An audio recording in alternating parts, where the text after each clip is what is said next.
আল্লাহর কাছে বান্দা যখন কোনো কিছু এক নিয়তে চায় আল্লাহ ফিরাইয়া দেয় না। আল্লাহ তো অতি মহান। আল্লাহর যে বান্দারা আমরা যারা আছি, আমরা যদি একজন আরেকজনের কাছে টাকা হাওলাত চাই এমনে চাইলে দেয় না। যখন এক নিয়ত কইরা এবং মনটারে নরম কইরা মুখটারে আরো নরম কইরা বুঝাইয়া যখন তারে কইতারি না দেওয়ার ইচ্ছা থাকলেও কিছু হইলো দিয়া দেয়, আর যদি নাও দেয় মুখ দিয়ে একটা সান্ত্বনা হইলো দেয়। কথা ঠিক কিনা? এটা পাওয়া যায় কিসের বিনিময়ে? অন্তর এবং জবান, এই দুইটার পরিবর্তনের কারণে।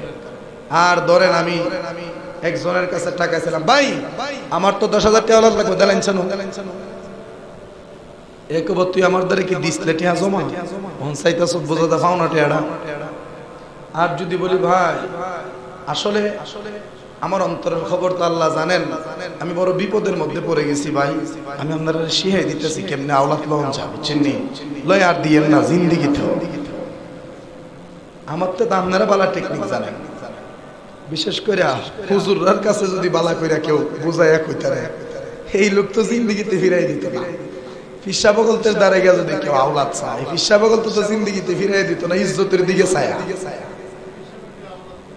কথা ঠিক না? হ্যাঁ, এইরকম সমাজে আছে। তো নেওয়ার সময় সুন্দর করেনি, আমি কিন্তু বোঝানোর জন্য বলতেছি, রাগ করেন না। মানে একজনের কাছ থেকে কোনো কিছু পাইতে গেলে তাকে দিল মন মুখ সবকিছু একদম নরম করে তাকে বোঝাতে হয়, তাইলে পাওয়া যায়। কিন্তু আমরা দোয়া করি আল্লাহর কাছে, দোয়ার হাত বাড়াইছি আল্লাহর কাছে ঠিকই, মনটা তাবারক না মিছা কথা কইছি? হাত বাড়াইছি আল্লাহর কাছে ঠিকই, মনটা হুজুরের মুখের ফাইল। কোন সময় দোয়াটা শেষ হইব?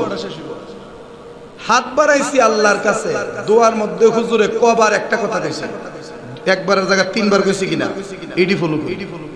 তো মন যদি আল্লাহর দ্বারা থাকতো, আল্লাহ এই মন বইরা ওই দন দিত। কথা ঠিক কিনা?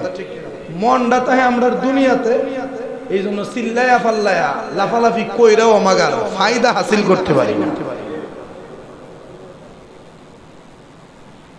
মনে রাখবেন, আপনি আমার প্রত্যেকটা সমস্যা সমাধান করার ক্ষমতা কার হাতে? আল্লাহর হাতে। চাইছেন কার দ্বারে? তাইলে আল্লাহ দিত না কেরে? আমার সমস্যা সমাধানের জন্য চাইলাম আল্লাহর কাছে, তো আল্লাহ তো দিবে, অবশ্যই দিবে। আল্লাহ তো দেওয়ার জন্যই আল্লাহ তাআলা নিজের রব হয়েছেন, আমাদেরকে বান্দা বানিয়েছেন। চাইলাম দিল না কেরে? আল্লাহকে মনটা লাগায় চাইতার সস্তা। কথা ঠিক কিনা? আছে না, চাইলে কেহ ফিরের বস্তু নিতে নাহি পারে, উপযুক্ত হইলে পরে ডাক দিয়া দেয় তারে, দয়াল যারে ইচ্ছা তারে দিয়া মিলাইছে প্রেমের মেলা। কেউ বুঝিতে পারে না ওলি আল্লাহ খেলা। সাধারণ ওলি আল্লাহর কাছে গিয়া যদি কিছু চায় আল্লাহর দরবারে উনার উসিলা দিয়া, আমার আল্লাহ তাআলা দেখা যায় এই দোয়াটা তাড়াতাড়ি কবুল করে।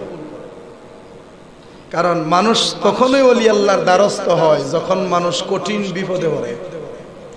এমনি হইলে মাজারের সামনে দিয়ে 1000 বার আইব যাইব, সালাম দেওয়ার ইচ্ছুই তো। বিপদের মধ্যে জন ফিরে জায়গা শাহজালাল একটা ঘুরতি দিবার দরকার না, মিছা কথা কইছি? কেল্লা বাবার দরবার একটা হাজরা দেওয়ার দরকার। এইটা কিন্তু মন্দ না, কারণ হাদিসের মধ্যে এই রকম কথা আছে যে যখনই কোনো মুসিবতে পতিত হবে কবরস্থ ওলি আল্লাহদের মাধ্যমে মহান রবের নিকট আশ্রয় প্রার্থনা কর।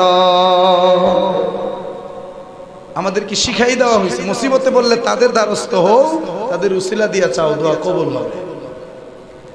এবার আসেন, আমরা নামাজ পড়ব, আমরা রোজা রাখব, আমরা দান সাদকা করব, আমরা হালাল হারাম বেঁচে চলব, আমরা সামর্থ্য থাকলে হজ পালন করব, সামর্থ্য থাকলে আমরা যাকাত দেব, সামর্থ্য থাকলে যদি সময় সুযোগ থাকে আমরা সব সময় তাসবিহ পড়ব। আমাদের প্রত্যেকটা আমল যেন নিয়তে এইটা থাকে, মনিব তুমি মনিবের সন্তুষ্টির জন্য।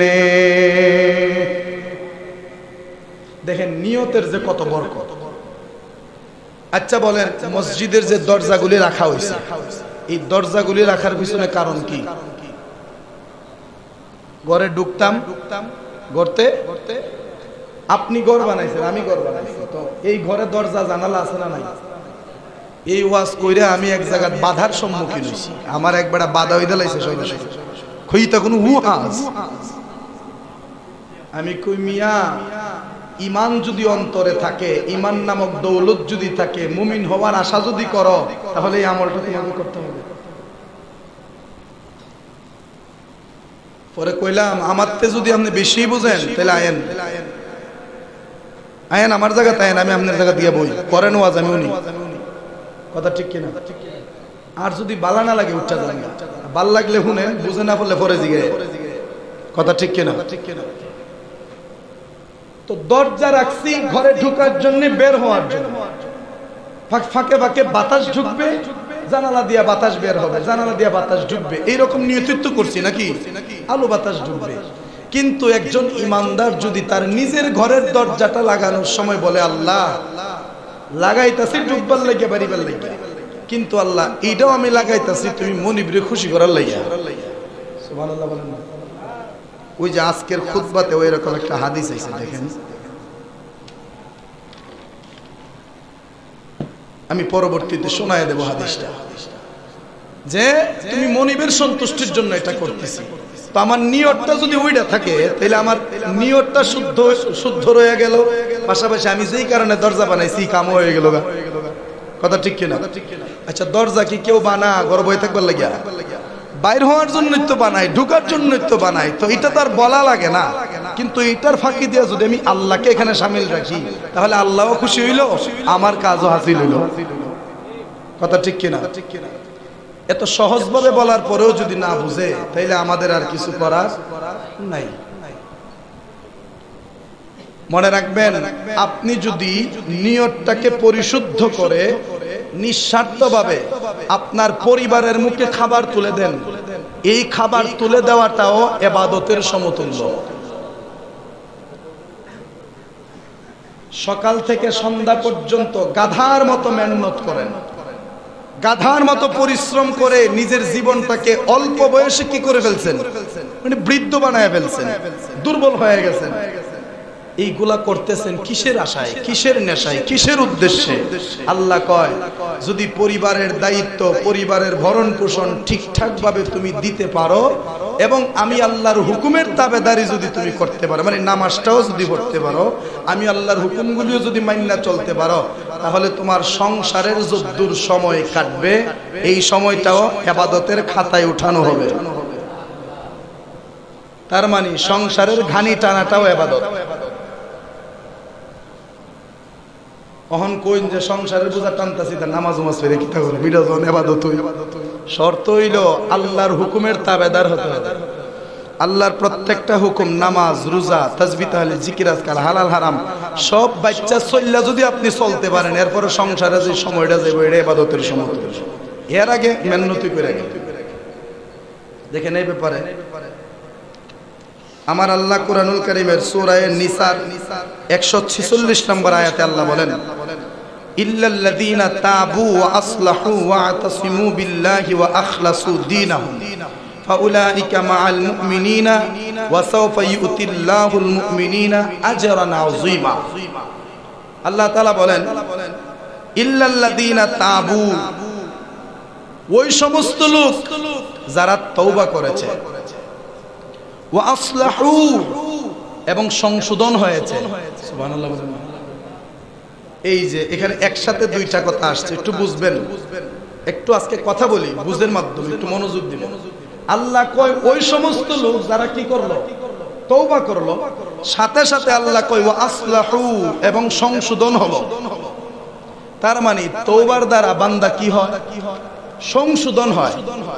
কিন্তু আমরার তওবার পরিস্থিতি কেমন জানেননি? তওবা করছি যে গুনাহটার জন্য, তওবা করার সময়ও গুনাহটা আছে, তওবা করার পরেও গুনাহটার সাথে আছে, কথা ঠিক কিনা?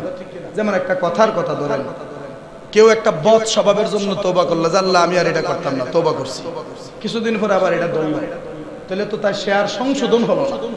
ওই আল্লাহ কয় যারা তওবা করলো এবং সংশোধন হলো, এরপরে কয় ওয়া আতাসিমু বিল্লাহ, এবং আল্লাহর রুজ্জুকে আঁকড়ে ধরলো, সুবহানাল্লাহ, আমার আল্লাহর দ্বীনকে আঁকড়ে ধরলো, নামাজ ছেড়ে দিতে দিল না, রোজা ছেড়ে দিতে দিল না, মানে আল্লাহর কোনো হুকুম ছুটে যাইতে সে ইচ্ছে করে দিল না, শক্ত করে ধরে রাখলো। ওয়া আখলাসু দীনাহুম, এবং নিজেদের দ্বীনকে শুধু আল্লাহর জন্যই বেছে নিয়েছেন, সুবহানাল্লাহ। এখানে চারটা কথা। একটা কথা হলো নিশ্চয়ই যারা তওবা করলো, তওবা করার পর সংশোধন হলো, সংশোধন হওয়ার পর আল্লাহর আইনকে আঁকড়ে ধরলো। 4 নাম্বার হলো এবং তার প্রত্যেকটা কাজ আল্লাহর উদ্দেশ্যে, বলতে আল্লাহকে খুশি করার উদ্দেশ্যে সে করতে লাগলো। এই 4টা কাজ যারা করতে পারবে, আল্লাহ কয় ফাউলাইকা মাআল মুমিনিন, অবশ্যই তারাই হচ্ছে মুমিন। জোরে বলেন না সুবহানাল্লাহ। বুঝতে কষ্ট হইছে? এই 4টা কাজ যাদের মধ্যে থাকবে তারা কি? কে কয়? আল্লাহ কয়। আর এটাও মাথায় রাখবেন, যতক্ষণ পর্যন্ত আপনি মুমিন হতে পারবেন না, জান্নাতের আশা বোকামি। তাহলে মুমিন হইতে গেলে কয়টা গুণ লাগে? এই আয়াতের মাধ্যমে কয়টা লাগে? 1 নাম্বার, তওবা করতে হবে, তওবার পর সংশোধন হতে হবে, আল্লাহর আইনকে আঁকড়ে ধরতে হবে, এবং প্রত্যেকটা কাজ আমার আল্লাহকে খুশি করার জন্য করতে হবে। তারপর আল্লাহ তাআলা বলেন ওয়াসাউফা ইউতিল্লাহুল মুমিনিনা আজরান আযীমা, আর অবিলম্বে আল্লাহ কয় ওয়াসাউফা ইউতিল্লাহুল মুমিনিনা আজরান আযীমা, তবে তারা মুমিনগণের সাথে রয়েছে, পাশাপাশি অবিলম্বে আমার আল্লাহ তাআলা মুমিনদেরকে মহা পুরস্কার দান করবেন। পুরস্কারটা কি? পুরস্কারটার নাম হচ্ছে জান্নাতুল ফিরদাউস। জোরে বলেন সুবহানাল্লাহ। পুরস্কারটার দাম কতদূর একটু আন্দাজ দেয় আমরা। জান্নাত যে আল্লাহ তাআলা বানাইছেন, যে ইটগুলি আল্লাহ ব্যবহার করছেন, ওই জান্নাতের একটা ইট গোটা পৃথিবীর সমস্ত কিছু বিক্রি করলেও সেইটার সমান হবে না। আরো আস্তে। জান্নাতের একটা ইটের সমান দাম গোটা দুনিয়ার না। গোটা দুনিয়া বেচলে জান্নাতের একটা ইট কিনতে পারবেন না। ওই জান্নাত পুরোটা আল্লাহ একজন মুমিনকে দান করে দিবেন। শান্তির অভাব আছে? গরমে একটু কষ্ট করেন, সমস্যা নাই। জান্নাতে গেলে এয়ার কন্ডিশন, মারহাবা করি না। জান্নাতে গেলে গরমও বুঝতেন না, শীতও বুঝতেন না, 12 মাস এক যা। দিন কোন সময় হইব, রাত কোন সময় হইব, বয়সকে আমাদের কিচ্ছু টের পাইতেন না, শুধু শান্তি আর শান্তি। সান্নি ওই জান্নাত। বেশিরভাগ ওই জান্নাতটা গরিবরা চায়, এখন কবেন ধনীরা চায়, তবে তুলনামূলক কম। কেমনে জানেন? একটা আন্দাজ দেই। গরিবরা এই যে গরমটার মধ্যে কষ্ট করতেছে, ফ্যান একটা আছে, মানে তিরিং বিরিং করে ঘুরে, কোন রকম বাতাস লাগে, গরম টরম সহ্য করতে না পারে। আল্লাহ বরার পরে জান্নাতটা দিলে কতই না শান্তি পাবো। কথা ঠিক কিনা? তারা জান্নাতের আশায় দুনিয়ার সামান্য গরমটাকে সহ্য করে নেয়। ধনীরা কই এসি তো দুনিয়াতেই আছে, জান্নাতে তো ঘুরে গেলে ইজার ঠান্ডাই লাগবো। কথা ঠিক না? সবাই না, আবার কিছু কিছু। তো আমাদের প্রত্যেকটা কাজ হবে কাকে খুশি করার জন্য? আল্লাহকে খুশি করার জন্য। এবার আসেন হাদিসে কারিমার দিকে যাই। আল্লাহর নবী কি বলেন? নবী বলেন, ওরে আমার উম্মতেরা শোনো, তোমরা যারা আল্লাহর রাস্তায় দান সদকা করো, তোমরা আল্লাহর রাস্তায় দান করছো, মানুষ তোমাকে দানবীর বলেছে। তুমি দান করার সময় যদি তোমার মনের মধ্যে দানবীর হওয়ার আকাঙ্ক্ষা থেকে থাকে, তাহলে তোমার ওই দান দানবীর হওয়া পর্যন্ত শেষ, মানে আল্লাহ পর্যন্ত গেছে না। নবী ডাক দিয়া বলেন, তোমরা নামাজ পড়ছো, নামাজটা আল্লাহর জন্য, ওয়াল্লাহি লিল্লাহি, নামাজটা আল্লাহর জন্য, কিন্তু তুমি নামাজ পড়ছো ঠিকই, কিন্তু নামাজ পড়ার সময় তোমার মনের মধ্যে এই রকম একটা ভাব উদয় হয়ে গেছে, আমি যদি নামাজ না পড়ি মানুষ আমাকে নামাজি বলবে না, আর যদি নিয়মিত নামাজটা পড়তে পারি মানুষ আমাকে নামাজি বলবে। যদিও কষ্ট করে নামাজটা পড়ছেন, নিয়তের মধ্যে একটু গন্ডগোল করে ফেলার কারণে আপনার এই নামাজ নামাজি হওয়া পর্যন্ত শেষ, আল্লাহ পর্যন্ত যায় না। আপনি হজ করছেন, লোকে আপনাকে হাজী সাহেব বলবে, এই নিয়তে হজ করছেন। যদি নিয়তটা থাকে হাজী সাহেব হওয়ার, তাহলে হাজী সাহেব হওয়া পর্যন্ত হজ শেষ। কারণ হজ থেকে আসার পর মানুষ তো আপনারা হাজী সাহেব বলেই ডাকতেছে, তাহলে আশা তো পূরণ হয়ে গেছে, জান্নাতের আশা করলে কি লাভ? জাকাত দিবেন আপনি, জাকাত গরিবদের হক, গরিবদের হক গরিবদের কি বুঝায়া দিবেন? দেওয়ার সময় যদি আপনি ফখর করেন যে এই দেশের কতজন জাকাত দিতে পারে, জাকাত দেওয়ানদের মধ্যে 1 নাম্বার লিস্টে আমার নাম, ওই যে লিস্টে 1 নাম্বার আপনার নাম, এই আশায় জাকাত বাড়ায় বাড়ায় দিতেছেন, তাইলে আপনার জাকাতের বরকত ওই 1 নাম্বার লিস্ট পর্যন্তই শেষ। আর যদি প্রত্যেকটা আমল করার সময় বলেন আল্লাহ হোক আর না হোক, আমার নামাজ হোক আর না হোক, রোজা হোক আর না হোক, আমার ইবাদতগুলি হোক আর না হোক, আল্লাহ গো আমার প্রত্যেকটা আমল তুমি মনিবরে খুশি করার জন্যে। আমার নামাজ হইল না, কে আমাকে কি বললো এটা দেখার দ্বার আমি দাঁড়ি না। আমার নামাজ হইল না, ভুল যদি হয় শুধরাইয়া দিবে, সমস্যা নাই। আর লোকে যদি আমাকে নিয়ে টিটকারি করে, এতেও আমার কিছু যায় আসে না। আল্লাহ তুমি মনিবরে খুশি করার জন্য আমার যদ্দুর সামর্থ্য আছে এদ্দুর অনুযায়ী আমি আমল করছি, বাকিটা তুমি মনিব কবুল করার মালিক। কথা ঠিক কিনা? এইভাবে যদি মনটারে নরম রাখতে পারেন, প্রত্যেকটা আমল কবুল হবে। হযরতে আবু মুসা আশআরী রাদিয়াল্লাহু তাআলা আনহু থেকে বর্ণিত, তিনি বলেন আল্লাহর নবীর খেদমতে প্রশ্ন করা হলো এমন ব্যক্তি সম্পর্কে যিনি যুদ্ধ করেন বীরত্ব দেখানোর জন্য, যিনি যুদ্ধ করেন বীরত্ব দেখানোর জন্য। এখান থেকে একটা কথা আপনাদেরকে বলি, গত কিছুদিন আগে যে আন্দোলনটা চলছে, অগল ছাত্ররা কিন্তু তাদের দাবি উদ্ধারের জন্য আন্দোলন করে নাই। কিছু কিছু ছাত্রদের মধ্যে এমনও ছিল ভবিষ্যতে ভিডিওটা ভাইরাল হলে যেন টপ লিস্টে থাকে। না মিছা কথা কইছি? একদম আন্দোলনের সামনে ছিল, কেন যে সামনে থাকলে ভিডিও হবে। এরা তো জানছে না যে এরকম গোলাগুলি হয়েছে। এরা ভাবছে সামনে থাকলে ক্যামেরায় আসবো, টিভিতে আসবো, ফেসবুকে আসবো, ইউটিউবে আসবো, ভাইরাল।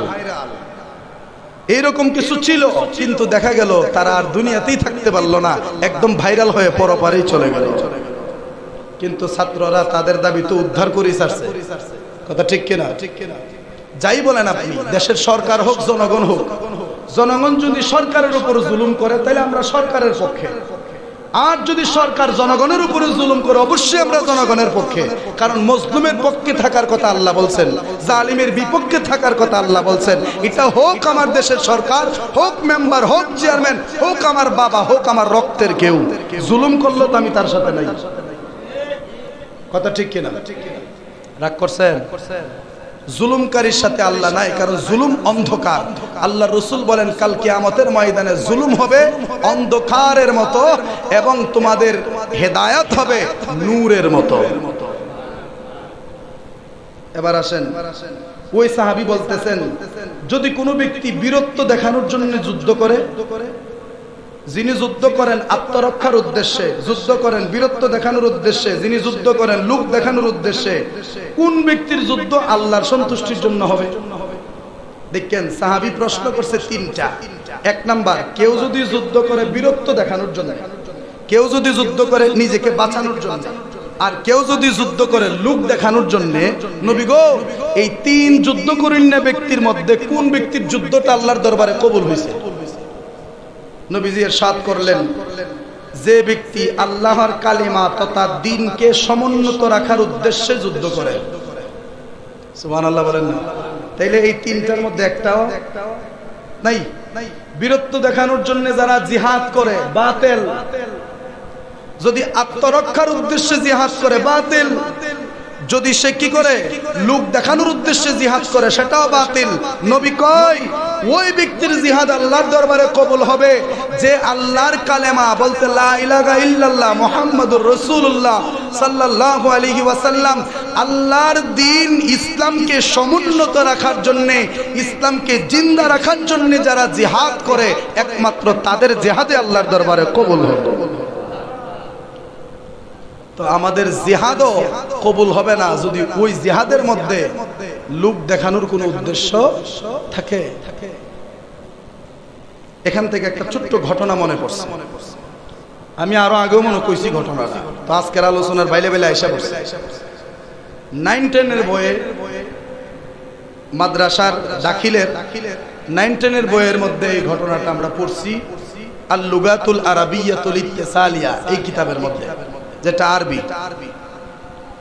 ওইটার মধ্যে এক আবেদ, আবেদ কাকে বলে জানেন? যেই ব্যক্তি অধিক পরিমাণে ইবাদত করে। সুবহানাল্লাহ বলেন না? ইবাদত করেন নাকি কি বলে? আবেদ বলে। এক আবেদ দৈনিক 100 রাকাত নফল নামাজ পড়ে, সারা দিন নফল রোজা রাখে, আল্লাহর প্রত্যেকটা হুকুম পালন করে। ওই আবেদ হঠাৎ করে একদিন শুনতে পাইল কিছু মানুষ তার কাছে আইসা বিচার দিল, হুজুর আপনি এইখানে বসে বসে আল্লাহর ইবাদত করেন, এইখানে বসে বসে আপনি আপনার নিজের ঈমান বাঁচাইয়া বুঝি চইলা যাইতেছেন, আর ওই দিক দিয়ে ইমুক এলাকার মধ্যে কিছু মানুষ একটা গাছের পূজা শুরু করে দিয়েছে। নাউজুবিল্লাহ বলেন না? এই কথা যখন আবেদ শুনলেন মাথা গরম হয়ে গেল। কি আমার আল্লাহকে ছেড়ে দিয়ে গাছের পূজা শিরকের মধ্যে লিপ্ত হয়েছে তারা, আমি এখন যাব গাছটাকে কেটে ফেলব। একটা কোরাল হাতে নিলেন, কোরালটা হাতের মধ্যে লইয়া গাছটারে কাটার জন্য ঘর থেকে রওনা হয়ে গেলেন। রওনা হয়ে যাওয়ার পর ওই গাছের কাছাকাছি যাইয়া পৌঁছবে, ওই মুহূর্তে একজন বড় আবেদ, উনার চাইতে বড় আবেদ, উনার চাইতে বড় একজন বড় সড়ো হুজুর, দেখতেও বড়, সবকিছুতেই বড়, মাথায় পাগড়ি, বড় জুব্বা লাগাইয়া ওনার সামনে এসে দাঁড়ায়া কয়, কিরে কই যাস? ও যাইতাছি ওই গাছটারে অহন গিয়া কাটলাম। ও কেরে কাটবি? তারা যারা গাছের পূজা করতেছে তারা তো আল্লাহর সাথে শিরিক করতেছে, আর আল্লাহর সাথে যারা শিরিক করে ওই শিরিকের আস্তানা ভেঙে দেওয়াটা আমার দায়িত্ব। কিরে তুই কি আমারতে বড় হবে? আমি কি রে দেখতেছি না? আমি তো এর পক্ষে বাধা দিতেছি না, তারার দিন তারা পালন করুক, তোর কি হইছে? বড় আবেদের কত সুন্দর কথা, লাকুম দীনুকুম ওয়ালিয়া দীন। এই আয়াতের ব্যাখ্যা করতেছে তাই রে, যে তোমার দিন তোমার, আমার দিন আমার। এর মানে এটা না তুমি তোমার দিন পালন করো, আমি মন চাইলে যামু, আর আমি আমার দিন পালন করবো, তুমি মন চাইলে আয়ো। অর্থ কিন্তু এটা না। ওই যে ধর্ম যার যার উৎসব সবার, এই বক্তব্য সম্পূর্ণ এই আয়াতের বিরোধী। মনে রাখবেন, ধর্ম যার যার উৎসব, জোরে বলেন, ধর্ম যার যার উৎসব তার তার, কারণ তাদের উৎসবে যদি আমরা যাই তাহলে আমাদের কুরবানি ঈদে গরুর গোশত এসে আমাদের ঘরে বসে খেতে হবে। কথা ঠিক কিনা? আনন্দ ভাগাভাগি করব, কিন্তু সম্ভব না। কিন্তু আমরা তেরার ফসাদটি খাই। প্রসাদ বলতে এটার আমি প্রসাদও বলি না, আবার মাইন্ডে নিয়েন না, আমি প্রস্রাবের সাথে তুলনা করি। আমরা ইমানদার হিসেবে এটা তাদের জন্য পবিত্র জিনিস হইতে পারে, তাদের জন্য এটা অনেক দামি জিনিস হইতে পারে, মুসলমানের জন্য এটা প্রস্রাবের চাই তারও জঘন্য। কষ্ট লাগতেছে আপনারা? ওই বড় আবেদলা কইতাছে, তুই কি আমার থেকে বড় আবেদ হইছস? গাছ কেটে লাইবে আমি কি দেখতাছি না রে? কতলে আপনি কাটেন না কেন? কলাকুম দীনুকুম ওয়ালিয়া দীন। এরার দিন এরা পালন করো, তোর দিন তুই পালন কর, জিন্দেগি তো না। এইগুলা দেখতে দেখতে আমার মুসলমান রোগে এই শিরিকের মধ্যে লিপ্ত হয়ে যাব। আমি এখনই গাছটা কেটে ফেলবো, আল্লাহর জন্য গাছটাকে কেটে ফেলবো। ওই আবেদে কইতাছে, তুই তো আমার আসলে সিনসত না, আসল রূপটা দেখ। মুহূর্তের ভিতরে রূপ পরিবর্তন করে সিনসত আমারে, তুই জিনিসটা ইবলিস। কথা আমি তো তোরে কোন রকম ভাবে যাইতে দিতে পারি না। কথা যদি যাইতে না দেস আগে তোরে মারমু, পরে গাছ কাটমু। সুবহানাল্লাহ বলেন না? ইবলিস এবং আবেদের মধ্যে জিহাদ শুরু হয়ে গেল, যুদ্ধ শুরু হয়ে গেল, কুস্তাকুস্তি শুরু হয়ে গেল। কুস্তাকুস্তি করতে করতে এক পর্যায়ে ওই যে আল্লাহর বান্দা আবেদ, ওই আবেদ ইবলিসের উপরে বিজয় লাভ করেছে। ইবলিস রে নিচে ফেলায়া কোরালটা গলাটা ধরে কখন কি করতাম, কোক আমারে মাফ করে দেয়। ইবলিসে কি কয়? তাহলে ইবাদতের পাওয়ার আছে না নাই? ইবাদতের পাওয়ার আছে না নাই? আর ইমি আল্লাহর ওলিরে ইবাদত করতে করতে তো এরকম পাওয়ার অর্জন করছে। চোখ মুজলে মদিনা দেখে। সুবহানাল্লাহ বলেন না? চোখ মুজলে মদিনা দেখার কেমন আদব তাদের মধ্যে ছিল। গতকালকে গোলাপ জমা আমার সাথে ছিল, একজন হুজুরের কাছ থেকে একটা কথা শুনে আমার পছন্দ দাঁড়ায় গেছে। ইমাম মালিক রহমাতুল্লাহি আলাইহি, উনি মদিনা শরীফের মসজিদে নববীতে উনি রাসূল পাকের হাদিস পড়াতেন। সুবহানাল্লাহ। উনি হাদিস পড়াইতেন এমন এক সিংহাসনের মধ্যে বৈশা দেয়, যে সিংহাসনটা অনেক উঁচা এবং রাজকীয় সিংহাসন, আর উনিও রাজার মতো সাজ্জায়া সিংহাসনে বৈশা হাদিস পড়াইতেন। এবং একটা হাদিস পড়ানোর পরেই তিনি গোসল করে নতুন করে উযু করে আবার কাপড় পরে আসতেন। সুবহানাল্লাহ বলেন। উনাকে ছাত্ররা প্রশ্ন করলো, হুজুর আপনার তো গোসল হয়েছে, আপনি উযু করছেন, তো আপনি একসাথে তো 100 হাদিস পড়াইতে পারেন, কিন্তু আপনি একটা হাদিস পড়াইয়া ওই বিরতি দিয়ে আগে গোসল করে আয়া আরেকটা হাদিস পড়ান, ব্যাপার কি? উনি কই, এখানে আমার কোনো সমস্যা না, রাসূল পাকের হাদিসের যে কত ইজ্জত, কত মর্যাদা, রাসূল পাকের হাদিসের যে এত ইজ্জত আল্লাহ তাআলা দিয়েছেন, এটা বোঝানোর জন্য মূলত এই কাজটা করি, যেন মানুষে বুঝে যে রাসূলের হাদিস এতই দামি যে পড়তে গেলে বারবার গোসল করা লাগে। সুবহানাল্লাহ বলেন না। উনারা কতটুকুন মানতেন এবার একটু চিন্তা করেন। আর আমরা হাদিসরে তো তুরি মাইরা উড়াই দেই, সহিহ হাদিসরে জাল হাদিস বানাই দিই, নাউজুবিল্লাহ মিন যালিক। ওই আবেদ ইবলিসকে হারায়া বিজয় হয়ে গেল। ইবলিস যখন হেরে গেল, মানুষ হেরে গেলে কিন্তু মনটা খারাপ হয়ে যায়, তখন কিন্তু যার সাথে হারছে তারে একটু কৌশলে বুঝাইবার চেষ্টা করে, করে কিনা? কাজ্জাত যখন ঝগড়া করে যখন হাইরা জায়গা, তখন আমরা একটু বিচার উচার মাইনা লাই, কি থাকস ও সর্দারের খবর উপর দিই, তখন একটা আপুসের মধ্যে বসে। আগে কিন্তু 100 হয়ে গেছে, আমরা সর্বশেষ চেষ্টাটা করি, অথচ এই চেষ্টাটা আগে করলেই দরবারটা আর ওইতই না। ইবলিসে কইতাছে, তুমি যখন আমারে হারাই লাইছো, তো আমি তোমার একটা অফার দিতেছি। কি অফার? তুমি যদি গাছটা কাটো তুমি তো কিচ্ছু পাইতা না, আর যদি গাছটা তুমি না কাটো, যতদিন গাছটারে না কাটটা থাকবা ততদিন আমি তোমারে 2 টাকা করে দেব, মানে 2 দিরহাম করে দেব। আবেদে কইতাছে, না না না, আমার অর্থ সম্পদের দরকার নাই, আমার আল্লাহই যথেষ্ট। ইবলিসে কয়, আল্লাহ তো যথেষ্ট, ঠিক আছে মানলাম, কিন্তু তোর ফ্যামিলিতে কি এই যে সামনে রক্ত যে খাইবে এরকম খাবারের কোনো কিছু আছে গর? এখন নাই। কত তোর যে জিফুত বড় হইতাছে এটির ভবিষ্যৎ আছে না? আছে তো। কত এর লেগে কি করছ? কিচ্ছু না। কতলে সব দিক বিবেচনা করে চিন্তা করে দেখ আমার অফারটা ভালো না খারাপ।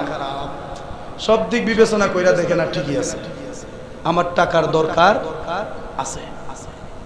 ওই যে এলেম ভিতরে না থাকলে শুধু ইবাদত শেষ বয়সে মানুষকে পথহারা বানায়। মনে রাখবেন এই কথাটা, মাথায় ভালো করে ঢুকায় রাখেন। এলেম ছাড়া যত আমলই হোক আল্লাহর কাছে কবুল হবে ঠিকই, কিন্তু এই আমল মরণ পর্যন্ত টিকে থাকার গ্যারান্টি নাই। যে কোনো মুহূর্তে ইবলিসে ধোঁকা মেরে নিয়ে যেতে পারে, কিন্তু এলেমের সাথে যদি আমলটা থাকে, আপনার আমলের পাওয়ারে, এলেমের পাওয়ারে ইবলিস আপনার কাছে ঘিরতে পারবে না। সুবহানাল্লাহ বলেন না। এই জন্য যদ্দূর জানেন উদ্দূর মানবার চেষ্টা করেন, দেখেন জীবনটা কত সুন্দর। ওই আবেদে কাছে, ঠিক আছে 2 টাকা করে দিবা। কত কোন সময় আইতাম? প্রতিদিন ধরেন না মাগরিবের পর ওই জায়গা থাইও আইলে তোমার 2 টাকা করে দিন। একদিন গেল, 2 দিন গেল, 3 দিন গেল, এইভাবে প্রতিদিন ইবলিসে টাকা দেয় যেন ওই গাছটারে কি করে না কাটে।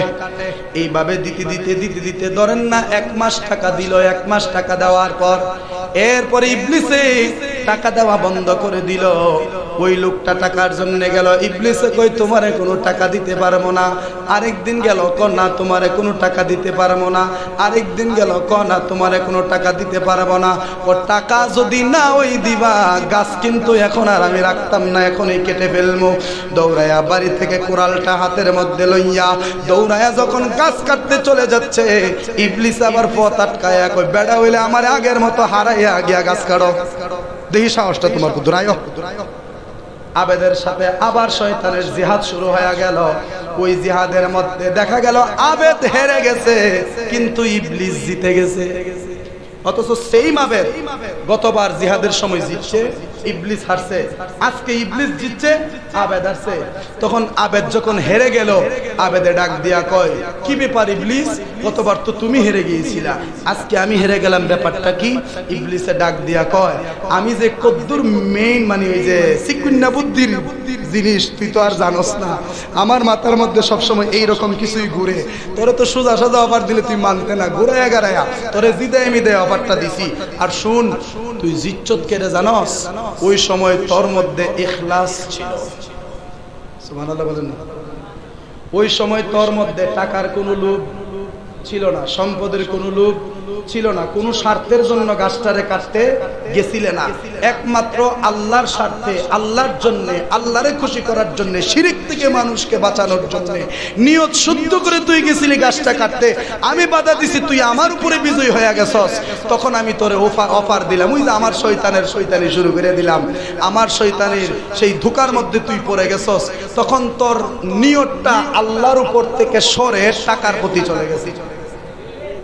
কথা ঠিক কিনা? আল্লাহর প্রতি যে তোর ইমানটা ছিল, আল্লাহর প্রতি যে তোর বিশ্বাসটা ছিল, এটা চলে গেছে। এখন তুই গাছ কাটতে আইছত আল্লাহরে খুশি করার জন্য না, শিরক থেকে মানুষকে বাঁচানোর জন্য না, এখন তুই গাছ কাটতে আসছ টাকা পাইছত না এই জিদে। কথা ঠিক কিনা? আর টাকার লোভে আইছত নি গাছ কাটতে, তুই তো আমার সাথে জিন্দেগি তো জিততে পারতে না, এই জন্য আজকে তুই হাইরা গেলি, জনম জনমের জন্য হাইরা গেলি। তুই কেন? কেউ আমার এই গাছটারে কাটতে পারবে না, যদি কাটতেই হয় এলেমের সাথে আমলওয়ালা একজন আবেদ হতে হবে। জোরে বলেন না সুবহানাল্লাহ। এলে কি বুঝলেন? এখানে যেটা চলে, এই জায়গাটার মধ্যে যেটা চলে, এইটাই হচ্ছে মেইন। আল্লাহ এটার ফেলিছে। ওই যে একটা হাদিস দেখেন, আবু হুরায়রা থেকে বর্ণিত, হযরতে আবু হুরায়রা রাদিয়াল্লাহু তাআলা থেকে বর্ণিত, তিনি বলেন, দয়াল নবী ইরশাদ করেন, নিশ্চয় আল্লাহ তোমাদের শরীর ও আকৃতির দিকে তাকান না। সুবহানাল্লাহ। কোন লোকটা কালা, কোন লোকটা দলা, কোন লোকটা ফর্সা, কোন লোকটা হ্যাংলা, কোন লোকটা ফাতলা মোড়া, এই কোনো কিছুই আমার আল্লাহ দেখেন না। নবী কয়, বরং ওয়ালা ইলা সুওয়ারিকুম ওয়ালাকি ইয়ানজুরু ইলা কুলুবিকুম। মুসলিম শরীফের দ্বিতীয় খণ্ডের 317 পৃষ্ঠার 2566 নম্বর হাদিসে কারিমাতে নবী বলেন, আল্লাহ তোমাদের আকৃতির দিকে তাকান না, আল্লাহ তোমাদের চেহারার দিকে তাকান না, আল্লাহ তাকান তোমাদের কলবের দিকে। সুবহানাল্লাহ বলেন না? আচ্ছা কোন তাইলে আমার আল্লাহর কুদরতি নজর আমরার চেহারা না কলবে? তাহলে এখন আপনি একটু চিন্তা করেন, আপনার কলবে কি চলতেছে আর আমার কলবে কি চলতেছে। চেহারা তো ভালো মানুষের চেহারা। আচ্ছা কোন আমি যদি একটা বান্দরের মুখোশ লাগাই, আমারে কিতা দেখা যাইব? বান্দর। আমি যদি একটা বাঘের মুখোশ লাগাই, আমারে কিতা দেখা যাইব? বাঘ। আর আমি যদি বালা মানুষের মুখোশ লাগাই, আমারে কিতা দেখা যাইব? বালা মানুষ। তার মানে এই সম্পূর্ণ আমাদের দেহটা হচ্ছে মুখোশ, এটা মুখোশের অন্তরাল। এই মুখোশ যখন আমরা খুলে ফেলবো, তখন আমাদের আসল সুরত বের হয়ে যাবে, মানুষ আমাকে বিন্দু মাত্র বিশ্বাস করবে না। আর যখন মানুষের মুখোশটা লাগাইয়া রাখছি, তখন যে ওই দেহে কত তার দিয়ে দাঁড়িয়ে আছে, মাথার দিয়ে ফাগরি আছে, কত সুন্দর পাঞ্জাবি পরছে, উনি তো হুজুর, উনি তো খারাপ হইতে পারে না, এরকম একটা ধারণা হয় শুধুমাত্র এই লেবাসের দিকে তাকায়া। কথা ঠিক কিনা? আপনি বাঘের মুখোশ লাগায় হাঁটেন, আপনার বাঘ হইতে হবে। কথা শেষের দিকে, আমার শেষ কথা এটাই। কিন্তু কলবকে তো আর আমি পরিবর্তন করতে পারলাম না। চেহারা যেন আমি ফেসিয়াল করে পরিবর্তন করে ফেললাম, বা প্লাস্টিক সার্জারি করে আমার চেহারাকে আমি সুন্দর করে ফেললাম, টাকা খরচ করে আমি চেহারা পরিবর্তন করে ফেললাম, একজনের চেহারার জায়গায় আরেকজনের চেহারা বসায় ফেললাম। সম্ভব? এটা আধুনিক জামানা, এটা কি সম্ভব? এটা করে ফেললাম, সম্ভব, পরিবর্তন করে ফেললাম। কিন্তু কলবের মধ্যে তো হাত দেওয়ার কোনো সুযোগ, কলবের মধ্যে তো ধরা ছোঁয়া, ঘষা মাজা, মুছা টাছার কোনো সুযোগ নাই।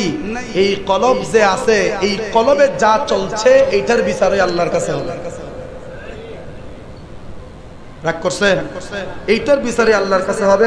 এইটা অনুযায়ী আপনি আমার হাসরের ময়দানের ফায়সালা হবে। এই জন্য বাবা, দিলকে পরিষ্কার করেন, কলবকে সুন্দর করেন, তাহলে দেখবেন জীবনটা আসলেই কত সুন্দর।